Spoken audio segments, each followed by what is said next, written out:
Well, hello, everybody, and welcome to Continual. This is a panel on paranormal romance, and I'm going to let our panelists introduce themselves. Jeannie, why don't you start that off? All righty. I'm Jeanne Adams. I write urban fantasy, paranormal romantic suspense, and space adventure with my friend Nancy Northcott. Nancy? Oh, I'm sorry. That was to me, wasn't it? I'm Nancy Northcott, as has just been pointed out, and I write the Light Mage Wars paranormal romances, partly published by Grand Central and partly published by me. And those are paranormal romantic suspense with heavy fantasy elements. I also write romantic suspense and historical fantasy, the Boar King's Honor trilogy for Falstaff Books, which has strong romantic elements, and other subgenres of romance. And Jeannie and Gail and I are all in a romance anthology with our friend Seressia. Speaking of whom, hi, Seressia. Hello, my name is Seressia Glass, and I am, like Nancy said, in a wonderful Christmas anthology with these lovely ladies. I write contemporary romance and paranormal romance, and I've done some urban fantasy as well. Trying to get back into it because I miss it so much. So I'm glad to be with these ladies and getting to dip my toe back into the paranormal romance and paranormal fantasy world in the genre. And I was giving her a thumbs up because she thought to hold up her book, which put her ahead of me. Good stuff. And I'm Gail Z. Martin. As Gail, I write epic fantasy, urban fantasy, steampunk, and more. But as Morgan Bryce, I write urban fantasy, male paranormal romance. And so I've got my Morgan Bryce hat on today as I'm, chatting with folks here about paranormal romance. And let me kick that off by asking, how do you define paranormal romance? What does it need to have to be paranormal romance? Anybody who wants to jump in may. I think it just needs to have something that's out of the ordinary or extraordinary for it to be paranormal. So that can be, psychics, things like the Good Witch series, as light as that, or as heavy as, a Game of Thrones kind of a thing.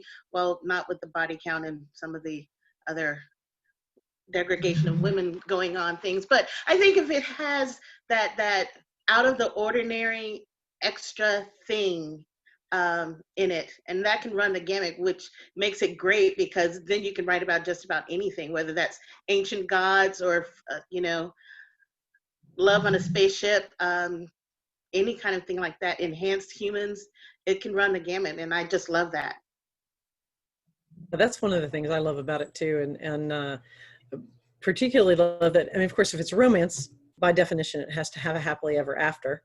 Well, that's just wonderful because then you're not going to get surprised in the end by everybody dying, which is wonderful. To know that you're not going to read that and be incredibly disappointed and upset. So if it says romance, it's going to have a happily ever after. And as Seressia says, having all the paranormal elements, even as light as whatever you would like. I mean, there's a wonderful series by Madeline Alt, and it's very light and fun. And then there's some that are very, very dark. I mean, I know yours, I love all of y'all's books. So I know yours, Gail's, some of them get touched on very dark, and some of yours too, Seressia. Actually, yours too, Nancy, can get very dark. But there's always that happily ever after to look forward to. Well, I think what differentiates paranormal romance from various genres of fantasy is that the romance really has to be central to the storyline. It has to be the focus. It has to be what drives the story more than the external elements. And I think you can skate pretty close to 50-50, but you've got to have that romance in the spine of the book.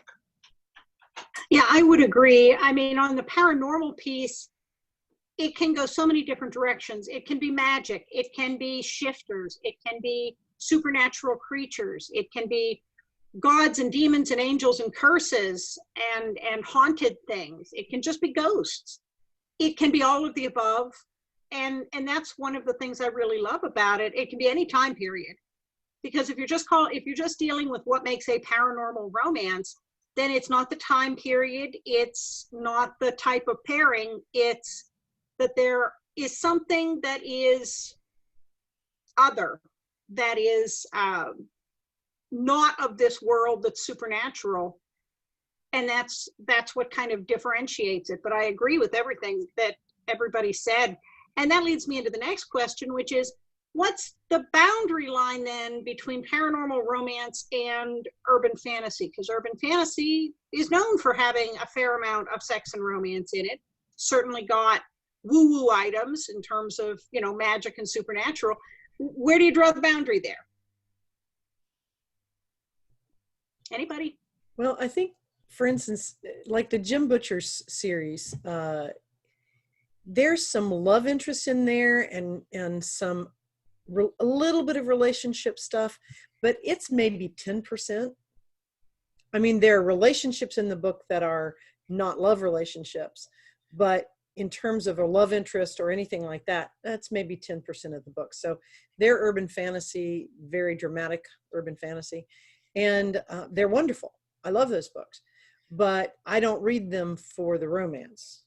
And I pick up Seressia's book or Nancy's book or your books, your Morgan Bryce books, Gail, for the love story as much as I do. I mean, I love the way each one of you and so many of my favorite authors weave in those paranormal elements and make them part of the story, but I'm reading for the romance. And I think with urban fantasy, it's more about your main character's journey and what their quest is and what they're trying to accomplish. And it can take 3 books, it can take 15 books. So that is the dominant storyline that drives that character forward. And along the way, they're finding, you know, they may be finding love for the rest of their lives or love for right now, but the relationships aren't what define that person's story, that main character's story. So it's kind of more heavy on, seems not necessarily heavy on the external versus, you know, the internal, because the internal can drive their story. I know with my heroine Kira, she's got a lot of baggage that she's unpacking as she goes through life. So, which is a lot for a 25-year-old. But it's mainly in urban fantasy, it is about her trying to get her answers to her story versus her trying to meet the one person that she's going to go on that journey with. So there can be people in and out all the time, but the main quest of that character is what drives the urban fantasy. The Bellador series by Diana Love is also urban fantasy, and it's very much about a journey like Seressia was talking about, but it has a much higher romance quotient than the Jim Butcher books do. And evals romantic relationships always play a role in the story, but it's not the focus of the story. It's just more of it. I mean, more than in others. Yeah, I definitely agree, because I know in my non-romance urban fantasy, the stuff that's under my Gail name, the romance is important because you can't fight monsters all the time, but it's not the main focus of the book, and it kind of happens in between the other action. In the Morgan Bryce books, I'd say I'm closer to that 50-50 split that Jeanne was talking about, where there's a very substantial plot, and there may or may not be a quest, but 50% of the time people are working out their relationship problems and trying to figure out what they just did that made the other person walk out and work out all those issues to get that happily ever after. And oh yeah, there's sex. Can't forget that part. No. What do you think we're reading it for? Yeah. But, and that's really not true. That leads into my next question is, where does sex come in with making something romance, and where does it come in with paranormal romance?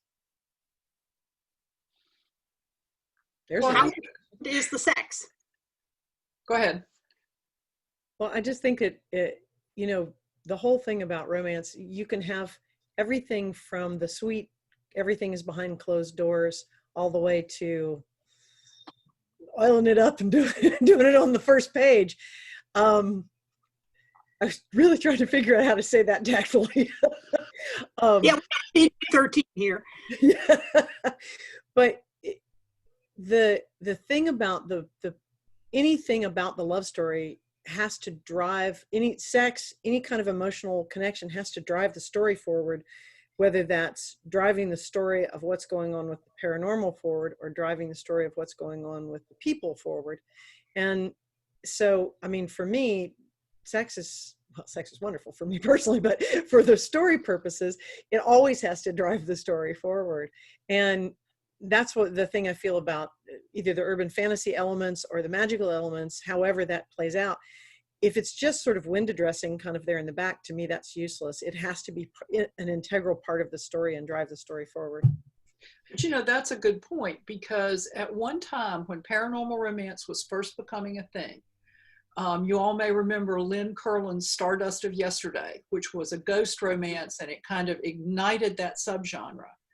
Editors were going to conferences and saying, well, we'll buy your paranormal romance, but all these woo-woo elements cannot be integral to the story. You have to be able to strip away all the woo-woo and the story is the same. And I'm sitting in the audience thinking, if they're expendable, why am I bothering to put them in there in the first place? And so I think the genre has evolved a lot in the last 15 or 20 years, because they're no longer saying that when they go to conferences. I have nothing to add to that. They nailed it perfectly. Nailed it? Really? Okay. I'm sorry, I just couldn't let that by. Yeah, I agree. I mean, you know, in the Gail books, one of the reasons I brought out the Morgan Bryce pseudonym was there's no explicit sex in the Gail and Larry books. It happens behind closed doors. We know people are doing it, but we don't see it on page. And the Morgan Bryce books have explicit male-male sex, and I didn't want anybody to pick them up by accident and have a heart attack. So hence the pseudonym. But yeah, it has to matter to the plot, and it can't just be in there for titillation or just, hey, you know, way to get to the good part. The whole plot should be the good part, not just the very happy ending. But I want to come back to what you said, Nancy, about the evolution of paranormal romance, because we've all been, you know, reading it or writing it or at least watching around the edges to see what's happening for a while. So how do you mentioned a little bit about how you've seen it evolve in terms of the powers that be accepting those woo-woo elements. Any other thoughts about how the genre has changed since it's a fairly new subgenre? Yes, actually, because we've now gone from the woo-woo has to be expendable and one couple, one book, happily ever after, to the woo-woo is vital to the story, and the couple's story can in fact stretch over multiple books. And so I personally like that. You know, there's some people, I think we've all met them, who really want happily ever after in this book, and then we move on from these people. We're happy to see them as friends of the hero and heroine down the road, but we're kind of done with them. And, you know, I enjoy those stories too. I pretty much read the gamut, but there's something nice about the complexity that can be built into the relationship when an author has more than one book. Nalini Singh would be a prime example with her Psy Changeling series and her Archangel series. Guild Hunter, I guess, is the series title. And Janine Frost with Cat and Bones and Night Prince. And I can't remember the name of the one she's got going now with Ian. It's like her newest one. But anyway, all those relationships evolve over multiple books. I think Guild Hunter's up to what, 10 or 12 by now, something like that. And so I really think that's a positive thing for the genre because it gives us more choices. Jeanne or Seressia? Anything to add? No, like Nancy said, it waxes and wanes. So it's kind of on this, at the beginning it was all just light. We don't know how the audience is going to react to this, and then something like Christine Feehan's Carpathians bust out. Then you have other people that are bringing their different elements to it. Even, you could say that the Anne Rice Interview with a Vampire started a lot of people on the love of vampires, and then there was vampire books everywhere you looked. So, and now there's and then werewolves and other were creatures became big. And then it's just kind of, well, we're not sure what's going on now. And it just kind of, the pendulum swings on it. So I think that now it's, you have to have that, you have to grab the reader emotionally. And the best way to do that is by making the relationship of these two people, or two or more people, the most important thing that's happening. And of course, the way that you do that and build that up is with the intimacy, how they're starting to trust each other, how they're showing that there's nobody else but these other people that are important to them. So I think that all of that is what makes the romance of paranormal romance work as well as it does. I couldn't agree more with that. Both Nancy and Seressia, the points you made are absolutely perfect. I think too, one of the things that has been a huge change, though, as those of us who've been writing for a long time, is when we got indie publishing came into the mainstream. There was no longer the gatekeeper of, well, no one will buy male romance, so there's no market for it, so therefore nobody should write it, and I'm not buying it, so nobody in New York would buy that, and it was considered a fringe thing. And when we got indie publishing, if there is a way for people to love, there is an audience for a story about people learning to love that way, or finding love that way, or accepting themselves enough to accept love. And I think that, whether it's couched in paranormal terms or it's couched in any term, has been an amazing and wonderful thing to see the growth of that, and to see people, the sheer volume of acceptance that has poured out. I've just seen it in terms of the male romance. There's so many readers who read male romance who aren't gay. They will just want the good story. They want the story, the intimacy, like Seressia was mentioning. They want that. They don't care who the protagonist is or who they love. And I'm like, yes, we're finally getting somewhere.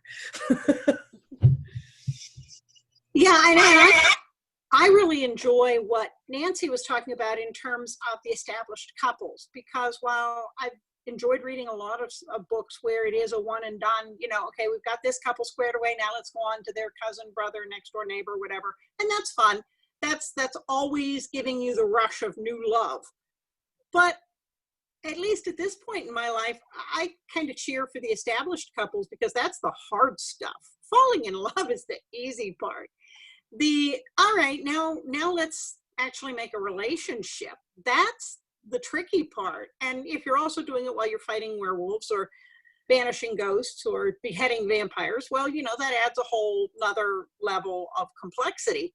But I really like getting them together and then having them have to figure out where they need to fix themselves to be able to actually carry off this relationship, because to me that's the really messy, intriguing part. So, and I've seen a lot of that with paranormal romance. You were mentioning some series that had stood out to you. Pandora Pine's Cold Case Psychics, and Jordan L. Hawk's Wyborn and Griffin series, and Charlie Cochet's third series, all have marvelous paranormal elements, very integral to the plot, but they're also focused on one or more established couples. And so that's really a catnip to me. And I've seen a lot of that in paranormal romance. So let's go back to those, the monsters and the magic and the ghosts. where do the creepy creatures come in? And do they need to be the love interest to make it paranormal? Do they need, where does that come in? You mentioned vampires and werewolves, shifters, oh my. What about the monsters? They need love too. So what do you think?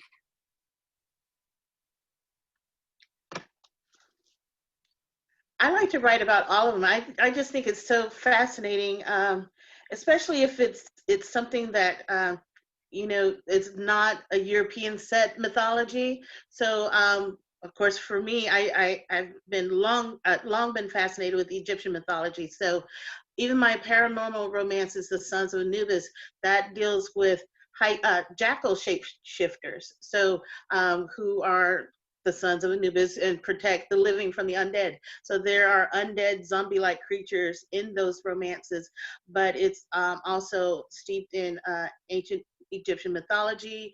You've got Isis priestesses in it as well. To me, it's the best part about paranormal romance is that you get to explore a bunch of different, even obscure type mythologies and things, and you can bring a lot of richness to the stories by taking something that is kind of common or maybe not as common, and just do a little sidestep on it and put your own spin on that and making a new tale out of it. So and I've talked myself away from what the question actually was. No, monsters needing love too, and how does that come in?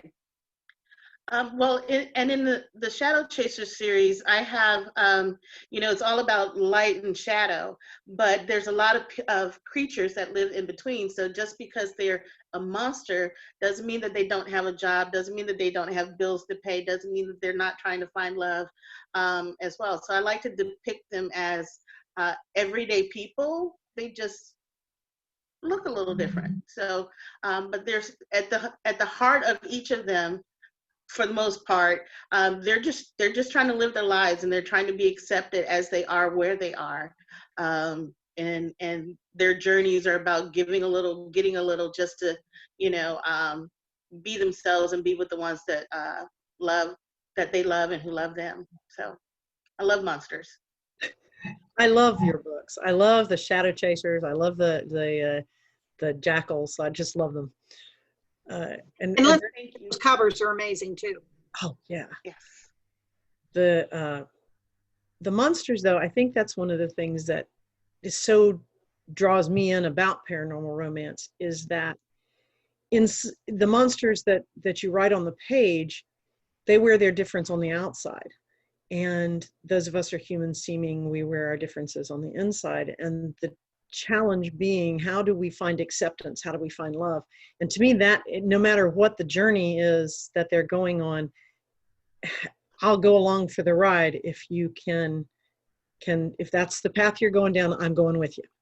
And finding that, and I love too, like Seressia said, I love when it's like, okay, these are just people trying to get by, and just like anybody else. And you can resonate with that, even if you can't resonate with the fact that they can suddenly go fanged or clawed. You can certainly resonate with the fact that they just really would like somebody to care if they came home at night or in the morning before the sun rose. I really have nothing to add to that. I think they said it really well. I think I probably got headed on this path way back when I fell in love with Barnabas Collins on Dark Shadows. And there was this, even though neither he nor, Dr. Judith were what we now think of as leading man, sexy, handsome, they were these two tortured individuals who needed to find each other, and Barnabas wanted to find his humanity again, and she was helping him because she obviously had quite a crush on him. And didn't we all? Didn't we all? Didn't yeah. we all? And I think that just always stayed with me, was that there's this sense of alienation that a lot of the quote unquote monster characters have, where we've all felt like the outsider at the party. We've all been the kid with the nose smashed up against the glass, wanting what's on the other side of the glass. And for the monsters, that's regaining or attaining that humanity, that ability to connect, and having somebody to love them despite their monstrousness, which is only a slight exaggeration of how I think most people feel of wanting to be loved on our bad days, which honestly can be kind of snicker monsterish, you know. Yeah, when you're hangry, it really isn't too far off from those Snickers commercials. So I think that's kind of the real world commonality, that when I'm reading a paranormal romance, that's what I'm relating to in the misunderstood werewolf or the vampire who wants to be loved, is that thread of essential humanity. Well, and that's actually a theme that runs through the Guild Hunter series, is that Raphael's the archangel, and you wouldn't think of an archangel as a monster. But when, I never know whether the heroine's name is Elena or Elena, but when she first meets him, he wants to hire her because she's a vampire hunter, a guild hunter. And he's so cold and arrogant and unsympathetic. And through the course of the series, he becomes more human. And then further down the road, certain things happen that put that in danger. I'm trying not to spoil it for anybody, if anybody's going to go out there and read it. And so the whole theme of that has been kind of the nature of how power affects people and its effect on a character's humanity. And that's been really interesting. I was going to say, people who watch Supernatural do know that angels are dicks, but moving on from that. What about the research that goes into paranormal romance? Because you've got this whole extra layer, whether it's curses or haunts or ghosts or vampires or ancient spells or predictions or prophecies. You've got this whole other layer. How do you approach the romance in paranormal romance? I mean, how do you approach the paranormal in paranormal romance? I'm sorry. How do you how do you approach the research in paranormal romance? Well, Diving down rabbit holes constantly. Well, for the Shadow Chasers and all of the other Egyptian themed stuff that I've done, I've gone to the Carlos Museum here on Emory University's campus here in Atlanta. They have a couple of permanent exhibits. Professor Peter Lacovera, I think that's how you pronounce his name. He's done digs over in Egypt, so when he's done seminars at the Carlos, I've gone to attend those. I have a bookcase and a half full of research materials, a copy of the Egyptian Book of the Dead, some other curses and rituals and things. So some of the things that Kira does, says as she's doing her ritual, you know, with the weighing of the feather and things like that, that she does to check herself, those are actual prayers and curses that I've discovered online or in my research books.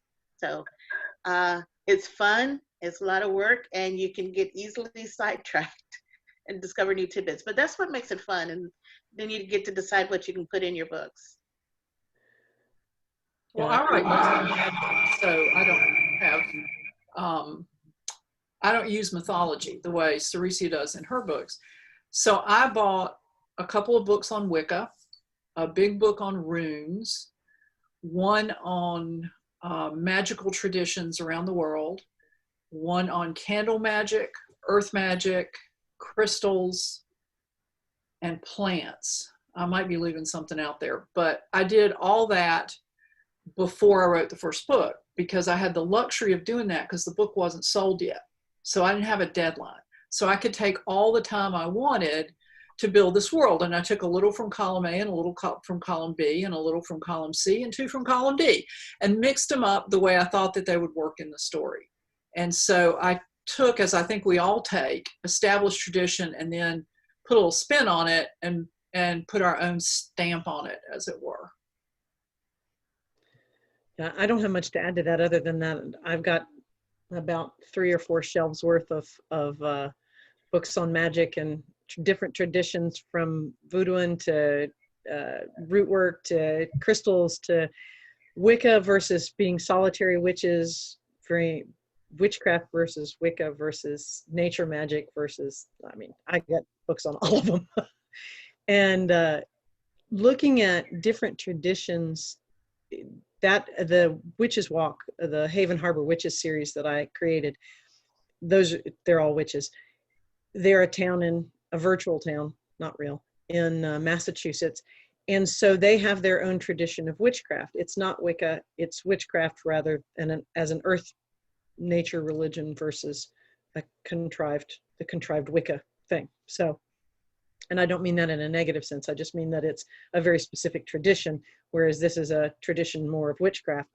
And so they have grimoires and they have things like that. And I've looked at grimoires, and again, as Seressia said, this is a rabbit hole that's just endless and fun and delightful, but you do have to at some point stop and write the book.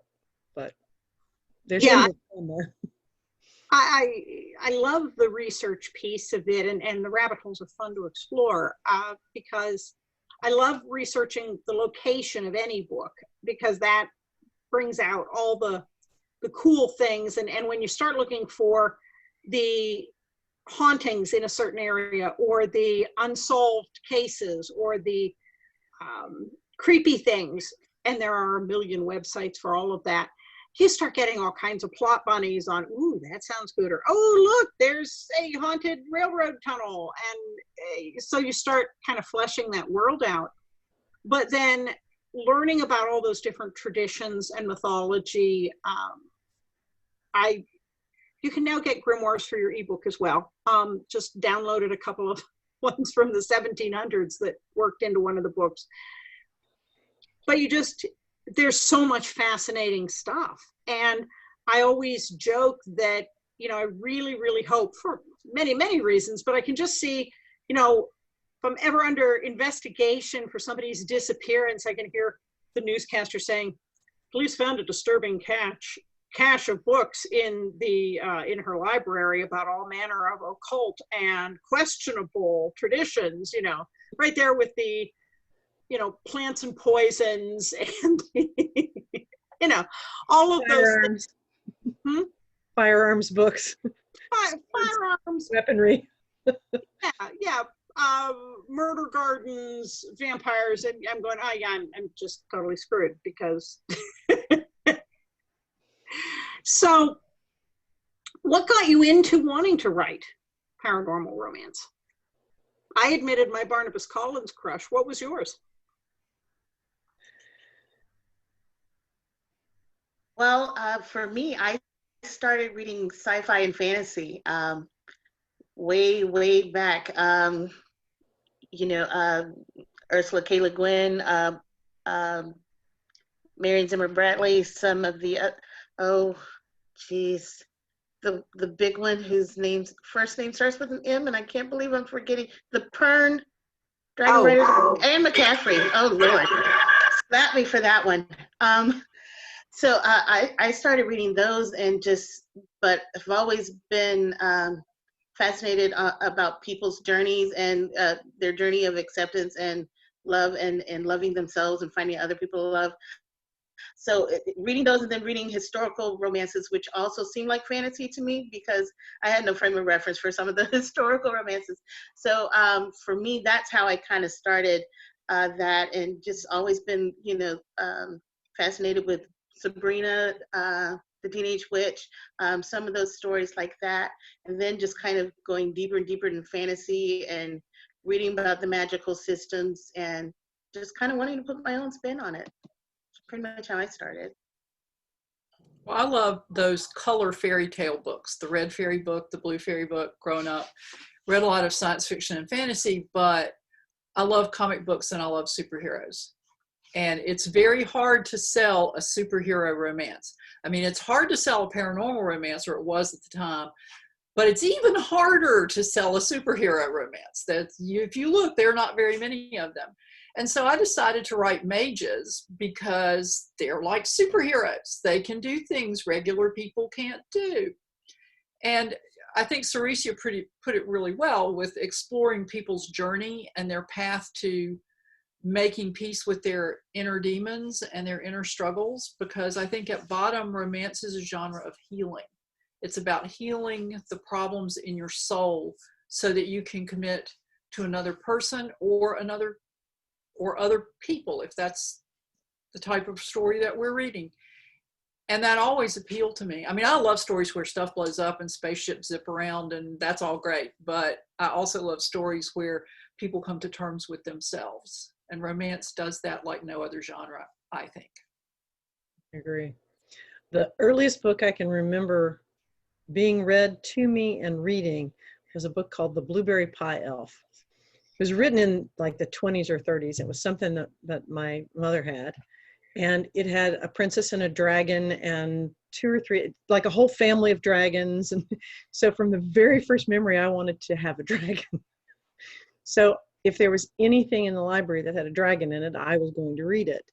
So that sent me on all sorts of pathways, and Middle Earth and Middle Sea and anything else that had Susan Cooper, and anything else that had knights and dragons and strange creatures. And so as you get older and you think all the great stories, it doesn't matter really what motivates a story, there's a relationship in it. And for me, the stories that were most intriguing and most caught me and that I thought about and remembered and shaped me were stories about people falling in love and what trials and tribulations they had to go to understand each other and all that. I mean, you know, like Nancy said, I like things that blow up, and I like spaceships zipping around, but there's nothing like that cauldron of conflict that comes with, I'm in love with you, but I'm not sure I even like you. And how can I live with somebody who's a werewolf? I mean, how do I reconcile this with my day job? And, you know, all of those things just make such an intriguing tale to me that I wanted to put that on the page. I wanted to be part of that gig. Yeah, I think for me, in addition to the whole Barnabas Collins thing, I fell very hard for Camelot and all of the Camelot mythology. And I was reading it for the Morgan Le Fay and the Merlin and the magic. I mean, yeah, there was the whole triad with Arthur and Lancelot and Guinevere, who really could have just saved the kingdom if they'd have worked out an arrangement. Seriously, look, guys, we can destroy the whole kingdom, or we can just kind of work things out. Now I think we'd have that alternate Camelot story, and the kingdom saved. But I loved all the paranormal aspects in that. And then I read Mercedes Lackey's The Last Herald Mage series with Vaniel Ashkavron. And Vaniel was just so real to me. And that whole love that transcended death and time between him and Stefan really just grabbed me. And I did read a fair amount. You mentioned Madeline Alt. I did read a fair amount of the cozy paranormal mysteries that have that underlying element of romance, and enjoyed those because they had magic and they had romance, and this was all good. And then, as I've often said, I watched Supernatural and fell totally down that rabbit hole, started reading fan fiction, started reading Slash, came up and said, wow, this is good. I wonder what the published stuff looks like. Said, wow, this is good. I got to get in on the fun. And Morgan Bryce was born, and now we're like 15 books later. But that's how it happens, is something just grabs a hold of you, and next thing you know, you're writing books. So what do you see as the future of paranormal romance? As Nancy brought up, we've come a long, long way. Where do you see it going? I don't know if, I haven't I've been at this a while, but not too much with paranormal of late. So I don't know if it's going to be big again in traditional publishing, but I think that because of indie publishing, we're going to be able to create our own little worlds and find readers who love those worlds. I mean, you ladies have been independently publishing for a while now, and you probably can speak to it better than I can. But you know, it's not going to, you know, traditional publishing. They're not really known for being breakthrough, taking a risk type people. When it comes to some of these things, they'll wait till somebody else does it, and then suddenly they want 35 books that are just like that one. But I think it's us, the hybrid and indie authors, who will keep paranormal romances going and thriving, and then, you know, those successes may get publishers back into it, because, you know, it is cyclical, and it'll probably come back around, and somebody will do a new take on vampires or shapeshifters in some different new way, and people will be all back into it again, mainstreamly. But I think for the most part, indie's going to keep paranormal alive, and I think that's great, because we're kind of unfettered and unchanged, and we can do what we want that way. I couldn't agree more. I think that traditional publishing will keep publishing the paranormal romances that they know will sell, and indie writers and indie publishers will innovate. And something that, as Seressia says, something that starts small will get big. I don't think it will ever go away. I think we as human beings are way too fascinated with things that go bump in the night, and with the senses that we don't quite admit we have, to ever let it go completely away. Well, I agree with everything that they said. And I'd also like to point out that I think that's true of a lot of different genre fiction categories. Like, for example, romantic suspense, the genre where stuff blows up and people have romantic relationships in between. New York is still buying those, but they're buying them. They want this kind. They don't want that kind over there. And so that opened up a gate for indie authors, some of whom are making a lot of money writing romantic suspense that doesn't fit that pigeonhole. And so I agree with what they said about paranormal, but I think it happens across the genres, because the marketing department runs the traditional publishers' selections, and they go with what's safe, which is understandable when you consider the corporate emphasis on profit and loss on everything. Yeah, and I think the other piece of that is that indie publishers don't need as many sales as a New York publisher to make a book very profitable. New York has to sell a huge number of books, and a New York author who's getting a tiny fraction of that in royalties has to sell a huge number of books to make a go of it. But the margins are different, the percentages are different in indie. So a small but excited audience for a subgenre can keep that subgenre and those authors very busy for a very long time, and happily so. So that definitely lends itself to experimentation. I think we've really seen an embrace of the male-male romance from people across the board. And that's brought people into saying, well, what else is there? And so we're seeing different types of pairings. We're seeing a lot more diversity in terms of gender and orientation and types, the different types of ways people connect with each other, and what counts to them as a happily ever after, and what that looks like, instead of having it kind of all look the same in the end. And that's really opening up, like Jeannie said way back at the beginning, a lot more expanse of what you can explore, of what it means to love and be loved, and what a relationship looks like, and what that ideal is. And that's really exciting, because while you're getting to that happily ever after, it doesn't necessarily look like your mother's happily ever after. And that's pretty cool. we are already at the end of the hour. So ladies, tell us where people can find you online. Jeannie, go ahead. Oh, okay. You can find me online at jeannieadams.com. You can find me on Twitter at Jeannie Adams, where I spend way too much time. You can find me on Instagram at JPA Griffin and on Facebook at Jeannie Adams Author.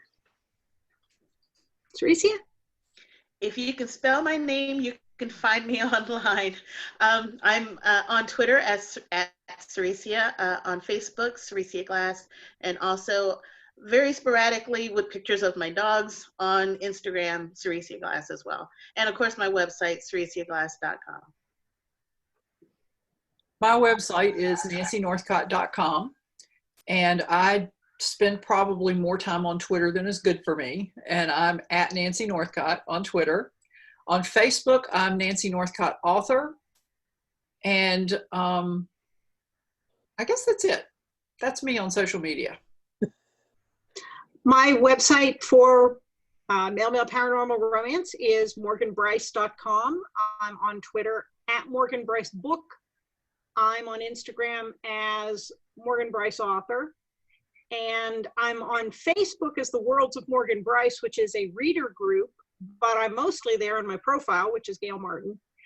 And I'm on Pinterest as GZ Martin, which also has a board with about 15,000 supernatural pins, as well as a board for my Morgan Bryce books and backgrounds and locales and inspirations. So I'm pretty easy to find if you can remember the name. And that's it for tonight, ladies. This has been fun. I love talking about paranormal romance. I wish we could meet up in the bar and keep the conversation going. Absolutely. It's a lot of fun. Thank you. Yes, thank you very much. Well, thank you so much for being here with us. And of course, this is continual, and we've been talking about paranormal romance. Stay tuned. We're going to have more coming up soon on paranormal romance and different angles of that.